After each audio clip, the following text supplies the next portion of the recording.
Hello witches. I know this is very corny, but you're just gonna have to go with it. Happy Halloween!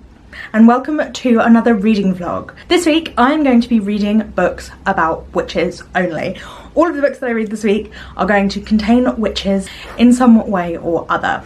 I have too many books. I have lots of physical books, and then I also have several audiobooks as well to get through, so I might not get to all of them, but I am very excited. I love books about witches, and so I thought it would be really fun this year for Halloween to read as much about witches as I can, to watch TV shows and films that feature witches, and to dress as much like a witch as I can manage with the clothes that I already own. So let's introduce the books that I might possibly be reading. The first one I have here is a non-fiction book called Witches, James I and the English Witch Hunts by Tracy Borman. So this does what it says on the tin. This case is among those which constitute the European witch craze of the 15th to 18th centuries, when suspected witches were burned, hanged or tortured by the thousand. So this is the non-fiction record of what witch hunts were like, what the belief in witches was like in Europe at that time. It's the only non-fiction book on my list. I also have The Crow Folk by Mark Stay. This one I think is a little outside of my comfort zone, because whilst it is historical fiction, it's set during World War II, and I've talked many times on this channel how Europe and American World War II really aren't my jam when it comes to historical fiction, but this one has witches in it, so I guess it's more historical fantasy. And this is about a girl who's always known she is different, but when she discovers her mother's diary she realises why. A witch's notebook, and Faye has inherited her mother's ability. Just in time too, the Crow Folk are coming and they want that book.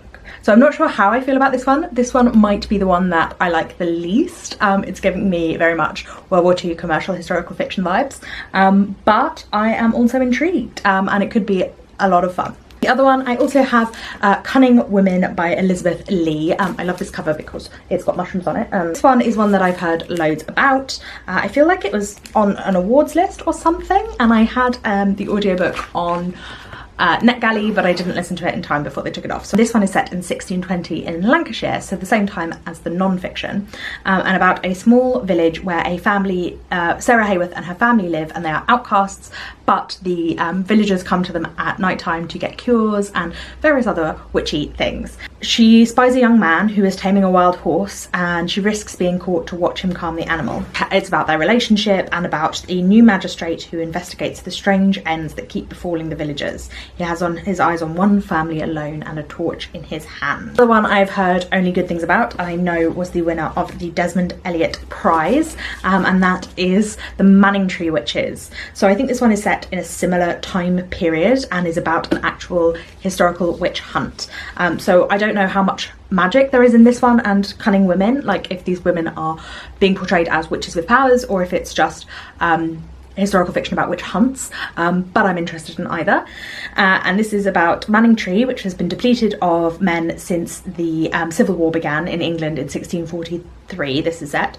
The women left to their own devices. At the margins of this diminished community are those who are barely tolerated by the affluent villagers, the old, the poor, the unmarried, the sharp-tongued. Rebecca West, fatherless and husbandless, chased against the drudgery of her days, livened only by her infatuation with the clerk John Edes. But then newcomer Matthew Hopkins takes over the Thorn Inn and begins to ask questions about the women of the margins. So yes, very excited to read that one. I know lots of people have loved it, and I think this is the perfect time of year. And then finally, for my physical books, I have The Year of the Witching by Alexis Henderson.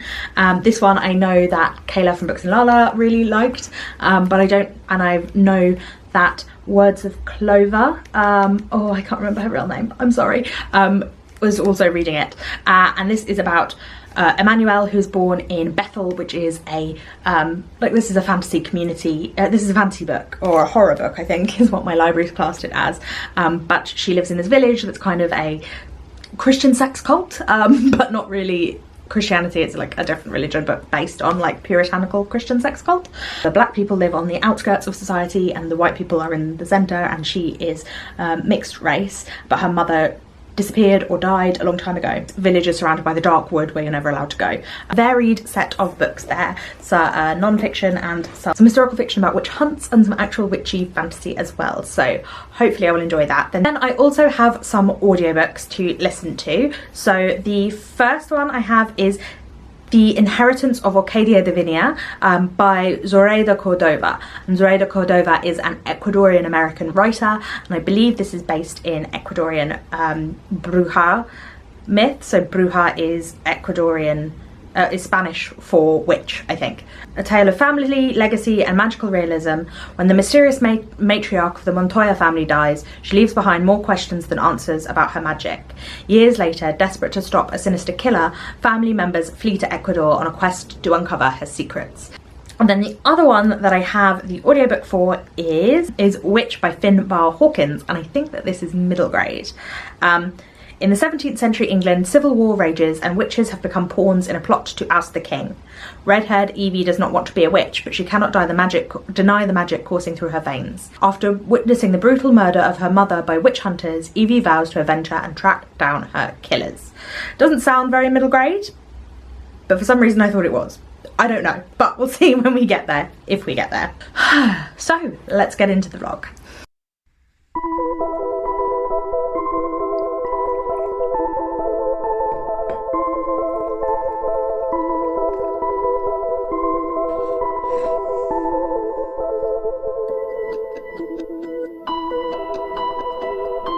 Morning. So my tea is Yorkshire tea and biscuits tea. So I think they just put malt in with the tea to make it taste like malted milk biscuits. So I'm reading The Year of the Witching right now. I'm about 5 chapters into it, and yeah, it's not bad. It's sort of a fun escapist, like it's quite dark. There's quite a lot of darkness going on. Which is kind of reminding me of the chilling adventures of Sabrina, or whatever that's called. I only watched like the first 4 episodes of that show, but that show had a lot of like Catholic vibes meets witchery. Like the church that they were worshipping was very, very Catholic in style. And this has a sort of, I would say less Catholic, more like Mormon cult. Not regular Mormons, but like, you know, the Mormon sex cult in Utah. This one, kind of, where she lives kind of is like that, but like a medieval version with more blood. I think is the best way to describe it. And then there's this woods that you're not allowed to go into, so very fairy tale in that way. The writing style occasionally is a little overwrought, a little heavy-handed, but for the most part it's fine, and I'm enjoying that. And then I'm also listening to the audiobook of I'll put it here because I can't remember the name. It's The Inheritance of, but this book is by an author who normally writes YA fantasy, and this is her first adult fantasy. And you can kind of tell she normally writes YA in terms of the vibe of it. It feels very much written in a YA style. I know YA is not a style, it's an age range, but there are some lyrical moments, but the writing style itself, I don't know. Fantasy in this book is about brujas, which is the Spanish for witches, I think. Kind of a low fantasy, like urban fantasy, I guess. I don't really know fantasy well enough to know what those terms mean, but it's not high fantasy. It's set in this world, except there are witches, and the writing's very beautiful, the like writing of the witchcraft itself is very beautiful. It's very natural, based in nature and things, so far. I don't know if it just reminds me of YA because I don't read commercial contemporary fiction very often, so I don't know if this is what commercial contemporary would be like, or what low urban fantasy for adults is like. So it just reminds me of YA. Both of these are very fast paced, so I feel like I'm going to get through them quite quickly, compared to some of the other things I read. So yeah, that's the plan for today. Hello, so as you can probably tell, we are on my bedroom floor, and the reason for this is that I am going to do some tidying. I don't know if you can quite see how much of a mess it is back there, but it is a bit of a mess.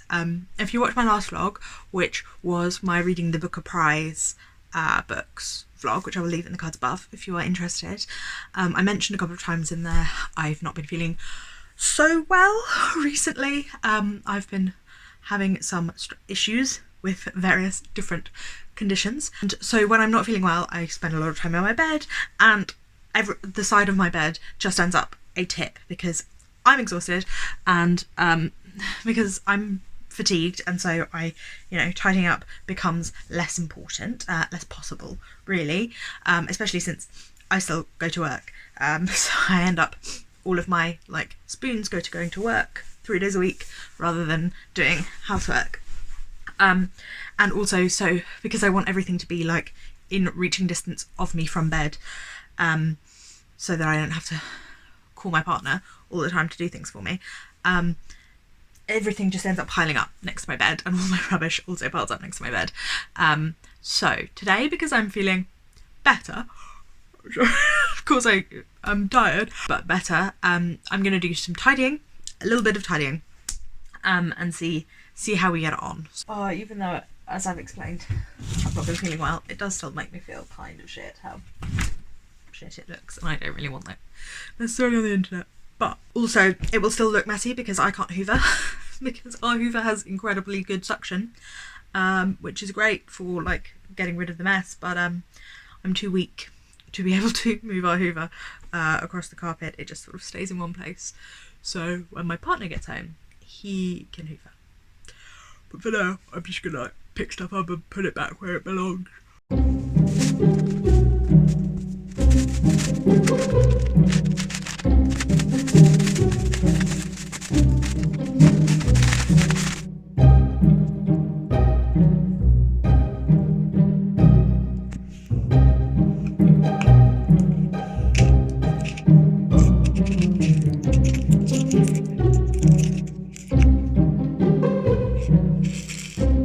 So this little thing that I just filled up is my pill alarm clock. It is excellent. It's called that, Tab Time Super 8, and it's got a clock in it, and these 8 little sections that you can put your pills in, and you can put up to 8 alarms on for a day. So if you take way more pills than I do, you can have it go off 8 times a day. Mine only goes off before bedtime, and I take one of these little sections every night at bedtime.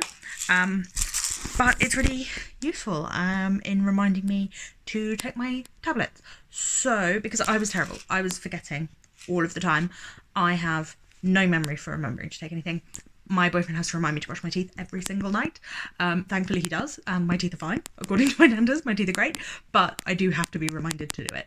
Otherwise, I just forget. So this is a lifesaver, because the alarm goes off at whatever time you set it for, and it doesn't go off until you open it. If you haven't opened it after the time stops, this little red light on the front just keeps going. So even if I'm not in the room or I'm not at home when the alarm goes off, the light will still go off. So since I keep it out on my bedside table so that I can see it, I never forget. I never forget to take it.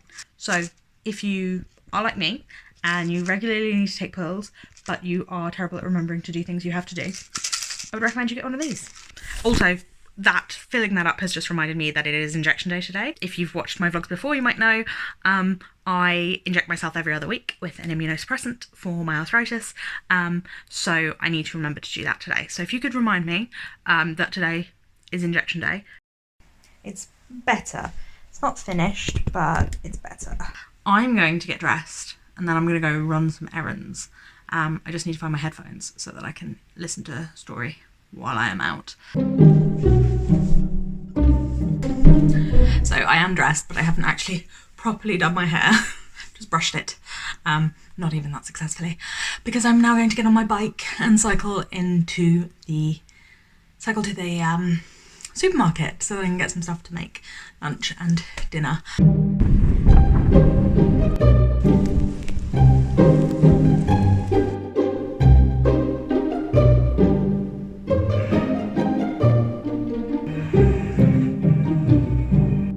Hello, I'm back. I've brushed out my hair. Really, I don't know what's going on with my hair at the moment. It's fluffy. I think I just need a haircut. I just finished the Chilling Adventures of Sabrina first episode, and I would like to move into that house, please. That is what I would like this house to look like. Not going to happen. I do not live in a Victorian mansion. I live in a 1960s terrace house, so it's not the same at all. But I wish it were. Giving me real Christine McConnell vibes. If you watch her here on YouTube, She posts very rarely, but everything is impeccable. I'm gonna comb my hair now.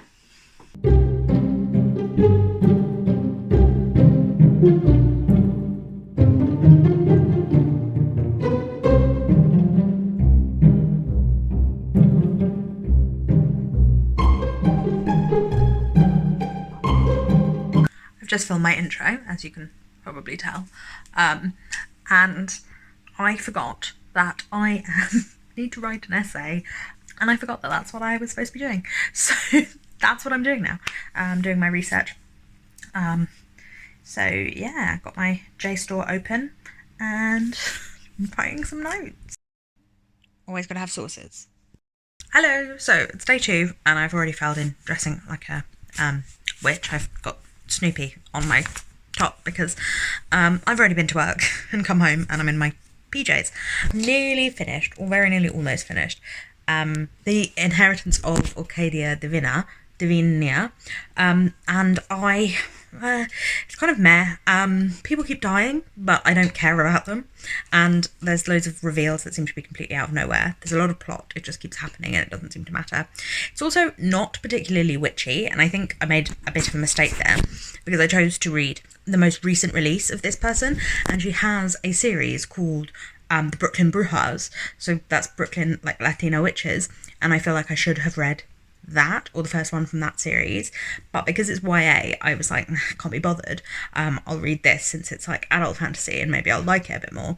But it's not really witches. Like, there are people with powers and there's magic and it's definitely fantastical, but I wouldn't consider it witches in terms of any like craft of witchcraft. There's no like spells or people really using powers in that way. There's not like the coven, though there is a family, there's not really a coven thing, which is kind of what you want, I think, from witches. So my first one's kind of been a fail because I didn't like it and because it wasn't very witchy. My second one, The Year of the Witching, I'm halfway through. Again, lots of plot, very plotty, but I am actually more interested in this one. The atmosphere is quite good in this one. The creepy witches in the woods, I'm quite enjoying the way that it's done. I'm enjoying that bit. There's a bloke in it, like the main bloke, and I don't know whether I trust him. I feel like our main character's trusting him a little too easily, considering that he's like the son of the leader of this cult. But I think, I don't know, probably going to be fine, but I don't really think we can trust him. But yeah, it's got a good vibe. It's quite a pacey, easy read. It's still not my favourite book. I probably need to start either Cunning Women or the Manningtree Witches next, because I think those ones are going to be more up my street, more my vibe. I'm feeling kind of poo, so that's all you're getting from me. But tomorrow I'm going for a walk. I'll get back to you. Hopefully tomorrow I'll feel a bit more in the mood.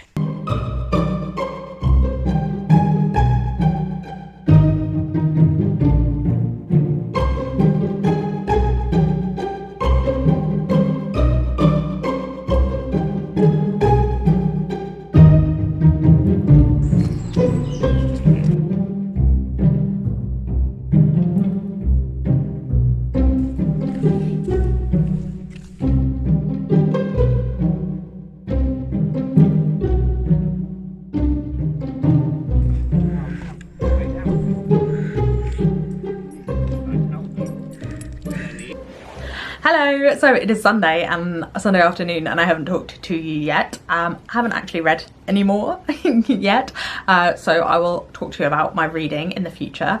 I did start to listen to the audiobook of Witch, which I mentioned I was planning to read, but it is not middle grade, it is YA, so I might go back to it later and listen to that, but I was really in the mood for some middle grade witchy fiction. So I found on Scribd the audiobook for The Girl Who Drank the Moon by Kelly Barnhill, which is middle grade, so I'll tell you about it when I've actually read some more of it. I've only listened to the first chapter so far, but I was in the mood for that middle grade, so that's what I'm planning to do. And then I'm gonna make dinner, I'm gonna read, and we'll chat in a bit. Hello, so it's the evening now, and you know, I like winged eyeliner and red lipstick, but I always end up looking like a clown by the end of the evening, which is not what I was going for, you know? I started listening to The Girl Who Drank from the Moon, and it is exactly what I wanted in terms of middle grade. Little dark, little funny, perfectly sweet, exactly what I wanted. Kind of giving me the Sword in the Stone vibes, like this witch. That's the witch I'm imagining, although not evil. Sorry, you're really close to me, aren't you? And now I am making a chili in my cauldron, aka my giant cook pot. I've put purple carrots in because purple carrots came in my odd box and they've dyed everything purple, which feels perfectly witchy. And I'm going to watch the first episode of A Discovery of Witches. And I watched Sabrina before, which was perfect spooky vibes. Like, I've seen the first episode before, but it's perfect spooky vibes, and exactly the kind of right level of scary for this. I'm a pussy, so I can't like handle anything too scary, which is why I'm not watching like Blair Witch Project or anything like that. But Discovery of Witches I've never seen any episodes of before, so I'm gonna watch that whilst I make a enormous vat of veggie chili.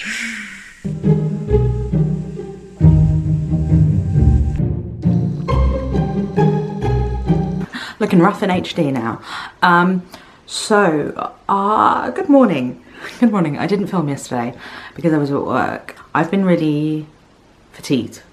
So I've been struggling with filming when I get home from work. So all I did was work on my essay, for my video essay. And I also yesterday finished the Year of the Witching. This was okay. I find a lot with books like this where there's this interesting atmosphere and interesting kind of unexplained magic, that when we get to the crux of the book, when we get to the like action scenes, I lose all interest, because it changes from this cool atmospheric book with these weirdy things going on to being like, and then this happened, and then this happened, and spun around, and she was like a combat fighter, which she'd never been able to do before, but all of a sudden she could because magic. And I just, yeah, it's not really my thing. So I don't know if I'll be continuing on with this series of this at all. That there's more out there, there's more world beyond their borders.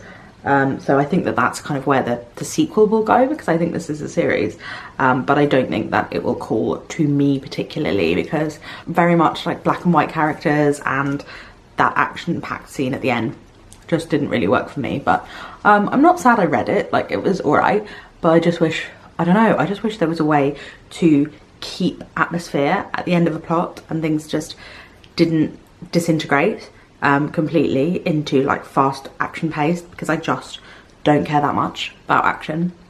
But I think probably that's personal preference, and everyone else is like, no, we need the plot wrapped up, and I'm just like, I don't care about the plot so much. Still not 100% my witchy jam, so I need to find out where my witchy jam is, which just sounds gross, doesn't it, witchy jam? Anyway, so I also was watching A Discovery of Witches when I last spoke to you, and yeah, not as like cool campy Halloween vibes as Sabrina, The Chilling Adventures of Sabrina had. It was definitely more like slow paced and like setting up for some sort of epic thing. I thought it was historical, but it wasn't. It was set in modern day Oxford. I don't know, maybe there's time travel involved. If there's magic involved, maybe they'll time travel. But the other book that I am listening to is The Girl Who Drank the Moon, and this is about a town where there is these elders who run the town, and they say that they have to drop off a baby in the woods every year. The youngest person from the town has to be sacrificed in the woods to the witch. But the elders don't believe there actually is a witch. It's just sort of a fear method to control the town. But turns out there actually is a witch, but she doesn't like eat the babies or do anything bad with the babies. She just takes them to one of the other towns nearby, and picks a place for them to grow up and leaves them like happy and healthy. 1 year at the beginning of this book, obviously she meets the baby, and she, instead of taking her to the another town and giving her up for adoption, basically she just keeps her, and she accidentally feeds her moonlight, which makes her have magic. So yeah, that's what's happening so far. I'm finding it perfectly charming and lovely. It's kind of exactly the middle grade I needed. Like I said earlier, it's giving me like Sword in the Stone vibes, bit Howl's Moving Castle vibes, not quite as, I don't like it quite as much yet, but I haven't got to the end, and I feel like Howl's Moving Castle really got me in the end there. So I think I'm going to start either Cunning Women or the Manningtree Witches today, as the audiobook that I will finish probably today. But first, I have got up, it's first thing in the morning, obviously I'm still in my PJs. I am going to do my physio that I have to do, and then get dressed and go to work. So I might not see you till tomorrow. Maybe I'll see you this evening, but it might not be till tomorrow.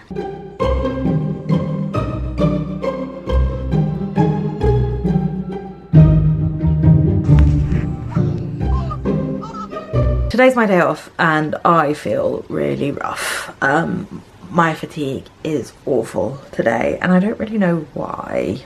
Sometimes it just is, but I kind of knew it was coming because yesterday I also felt pretty rough. Talk to you about books though. So I started reading, so I finished The Girl Who Drank the Moon, and it was fine. It was pretty fun. I enjoyed it.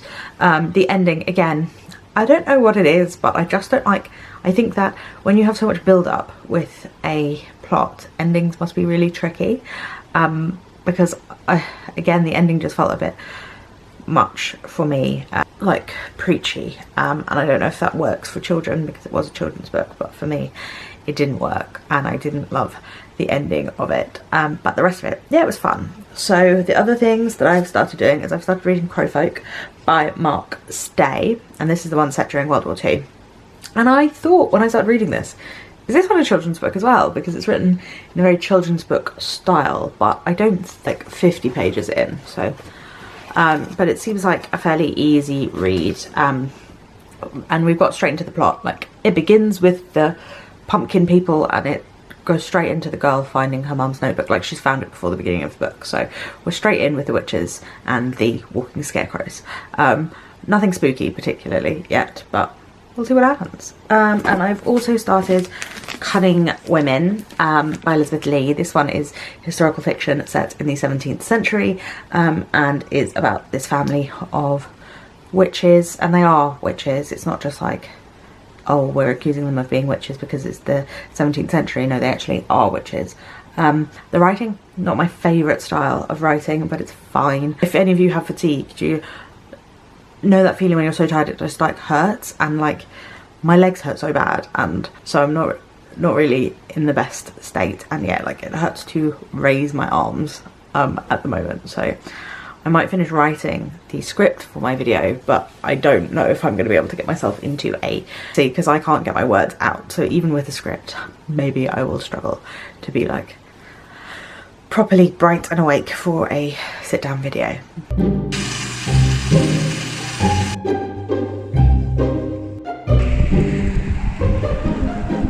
This camera is so much better in low light than my phone, isn't it? I've got features.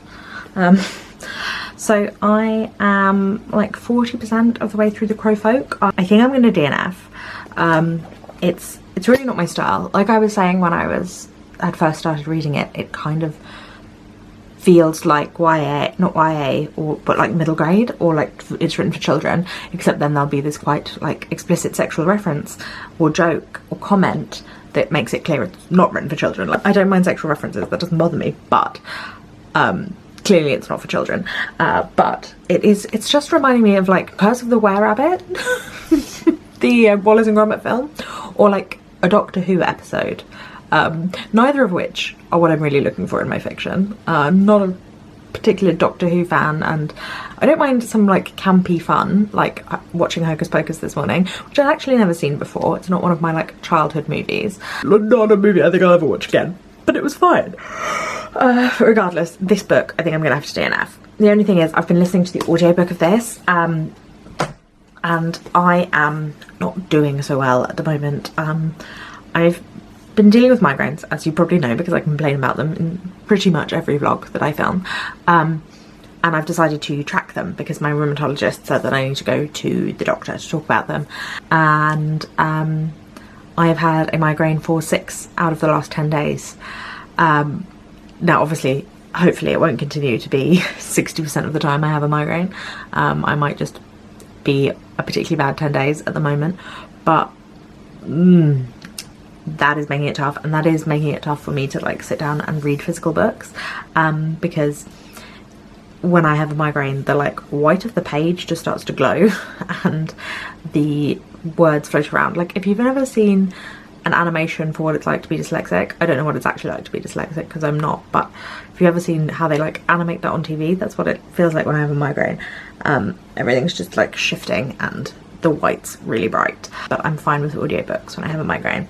So I will go back to well, find something I can listen to. Oh, did I tell you that I'm reading this? Cunning Folk. I am about 100 pages in. I'm not loving it either. Like, it's better than the Crowfolk one in terms of writing, but the style's not really my style either. It's just a bit plain, and I feel like it's going to get 3 stars if I finish it, which is also making it hard to motivate myself to read this. I don't feel like it's bad enough to DNF, but I also am finding it hard to motivate myself. Maybe I'll put it down, and when I next read a physical book, read the Manningtree Witches, and then come back to it later. That's potentially what I will do. Hello, so it is Thursday. I am just about to leave for work, and I am looking like a funeral mourner, but it is just freezing cold in the library where I work, so I have dressed myself up as best as possible to avoid shivering to death. Yeah, so now I'm going to go to work, but I have started reading the Manningtree Witches as well. I've put the Cunning women down for a bit. I've started this. This is much more my style in terms of the style of writing. I'm only about 30 pages in so far, so there's not much more I can say, but it is about a girl and her mother who live in the village of Manningtree, and they are perceived as peculiar because her mother is a widow and an alcoholic, and all the men have gone off to fight in the English Civil War, or most of the men have anyway. So that's basically all that I've gleaned from the story so far. Oh my god, I'm going to sneeze again. Yes, I'm enjoying the writing style more than I have the others that I've read for this vlog so far. And also to sneeze yet again. Maybe I'm coming down with a cold. Who knows? But I will see you after work. I was talking yesterday about how I needed a new audiobook because I like to listen to audiobooks, particularly when I feel like arse, and I didn't know if I could find another witchy audiobook, but then I remembered that on NetGalley I have the audiobook of the new Lauren Groff book, Matrix. Anyway, this is her most recent book, which is a New York Times bestseller. Thought I would check to see if it maybe had any witchy overtones and I could include it in this vlog. So, 17-year-old Marie, too wild for courtly life, is thrown to the dogs one winter morning, expelled from the royal court to become the prioress of an abbey. Born last in a long line of women warriors and crusaders, women who flew across the countryside with their sword, fighting and dagger work, Marie decides to chart a bold new course for the women she now leads and protects. Marie soon realises though she may be tied to a life of duty, she wields more power than she could have imagined. With the fearlessness that sets her apart, she inspires her new sisterhood to awaken their spirits and finally claim that what is theirs. We'll see if it has any witchy overtones. I definitely thought it did when I read the synopsis earlier, but now I'm less convinced. So maybe it doesn't quite work for this, but the only way to look is to finish it. Okay, so still very early on in Matrix by Lauren Groff, but there is a rumour that her parents, her family, the women in her family who are uncouth and weird and study and go to war, rumour that they are witches and wolf women, so it counts. Counts for the vlog. Still haven't quite worked out how to combine my tripod with my new camera sitting on the bed, so I'm just like in the corner. But all morning I have been writing this essay about magical realism, the video for which was supposed to go up yesterday, and I've only just finished the essay, so clearly that was never going to happen. But I have finished it now, so I'm gonna get ready and film that video. Sometimes I forget why I got it into my head to spend my spare time writing essays, but I did. Yeah, I'm gonna get dressed, film that, come back to you. Okay? Okay.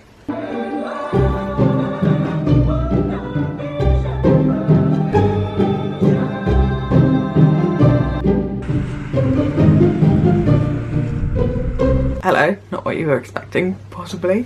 Yeah, yesterday got a bit out of hand after I finished doing that. So I wrote that essay like I was talking to you about, and then I tried to film it, but my camera kept turning me bright red for some reason. So then I did it again, but I watched like 5 episodes of WandaVision, because Wanda is the Scarlet Witch and has kind of bewitchy style powers at the beginning of this. Okay, so my camera died, so now the rest of this clip is going to be on my phone, and I'm in a weird position. There you go. I have never watched a Marvel film from start to finish before, so I'm really not the target audience for WandaVision. I have no idea what many of the references mean. I don't know who Ultron is. I've tried to watch Marvel films, but they're just not for me. It's not my style. I don't really like superhero films in general. I suppose it's not really working for me that way. Also, clearly a series made to be binged, because if you watch the first episode and then didn't watch the next one straight away, you'd be really confused. It doesn't really tell you anything. It just doesn't make any sense, really. So it's definitely one that's made to be watched all at once. Well, maybe if you'd seen Marvel films before, then you would understand the first episode better. But also, like, surely it should stand alone completely of not having seen Marvel films, not binging it. And I'm not sure it quite does that. I don't know if I've spoken about Matrix on here yet. I'm not loving it, and I'm kind of unsure whether that's the book itself or the narration of the audiobook, because I am really being wound up by the narration of the audiobook, and that could be the whole reason I don't like it, because it's narrated by Adjua Ando, and I've heard her read several audiobooks. She seems to be a really prolific audiobook narrator, and I haven't minded her so much in more modern things, although she is a little annoying in terms of the rhythm of the way that she reads things and the way the stress is and everything. It feels a bit panto, I think, is the best way to describe her style of reading. But this being set historically, it feels even more jarring and even more out of place. Or it's the fact that we keep skipping forward in time so rapidly. Like, we started when she was 18. I'm still not halfway through and she's like 50. And nothing's really happening except that she's turned around this abbey, she's become the prioress of this abbey because she was sent away from court. When is anything to do with her writing going to be involved? Like, it was very briefly involved. When is there anything to do with Eleanor? Like, she obsesses about Eleanor a bit, but like, Eleanor must be like 70 now. So I'm really confused as to what is going to happen with the rest of this book, because like, the court is not really involved at all. She is really like sent away to this abbey and nothing else is happening. Do some reading and actually finish these 3 books that I am partway through. Hopefully, fingers crossed. Hello. So it is later on, and I think that this might possibly be the outro for the vlog. I might come back tomorrow morning, but we'll see. I think I'm coming down with tonsillitis. I used to get tonsillitis all the time, and so that's why I think that's what it is. Or maybe it's something else, but I feel rough, really rough, and I wanted to make this vlog really like aesthetically pleasing and witchy and cool and autumnal, and I basically haven't been able to do that. So I am kind of disappointed with where this went, but I hope you understand because I really don't feel great, and I'm going to spend the rest of this afternoon relaxing, reading, having a nap probably. Like, I just feel really bad, and I I know I complain a lot about how I feel on this channel, and I guess not everyone is up for that, but yeah, I'm struggling today. So I am like halfway through Cunning Women and halfway through Matrix, a little bit of the way through Manningtree Witches. I have to say, not loving this. It's fine, but it's not great, and I feel like there's a lot of witchy stuff. Most of the witchy stuff I've been reading is not that great, so I really need to probably focus on trying to finish this, because this is like the best one, and Matrix is not that witchy. I was really reaching when I suggested that that could be considered witchy, but you know, the main character Maria does have visions and things, although they're more religious visions. The effort to make it witchy, because it's good, it would take a lot out of me, and I don't have that in me. So hopefully you will still see this tomorrow. I'm sorry that this isn't as aesthetic as I hoped it would be, and I hope you will forgive me. And I will see you again in the future with hopefully some more coherent thoughts, because this, I think, has been the most chaotic vlog that I've filmed in a long time. Hello, so I said I was going to try and dress like a witch for a lot of this vlog, and I think actually today what I look like is some sort of Victorian ghost, but you know, still seasonally appropriate. I'm halfway through the Manningtree Witches now, and I'm really enjoying this book. The sort of tension is being built really well.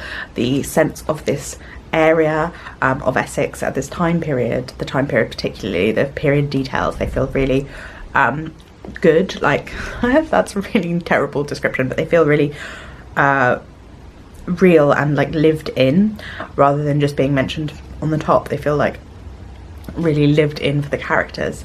So the period detail feels like authentic, but it's not over strong, so that makes it difficult to read, or that like draws it out, makes it feel more like a historical non-fiction, if that makes any sense. Yeah, I'm really enjoying it, and I think that the unsettling feeling is really good as well, and this feeling of foreboding. And it's interesting because The Mercies, which is a book I read last year, which was about witch hunts as well, that I really liked, was about a town where a lot of the men had died in a fishing accident. The majority of the men had died. And in this book, it's set during the English Civil War. And so during the English Civil War, something like 11% of England's male population died. It's the greatest proportion of men to have been killed in a war in England ever. Like a similar situation where you've got women who are kind of a little more independent in some ways because of the widowhood, but also dealing with a lot more difficulties at the same time because of the ability to make money and things. And that is the situation into which these few men arrive who are wanting to bring back control, I think, in a way.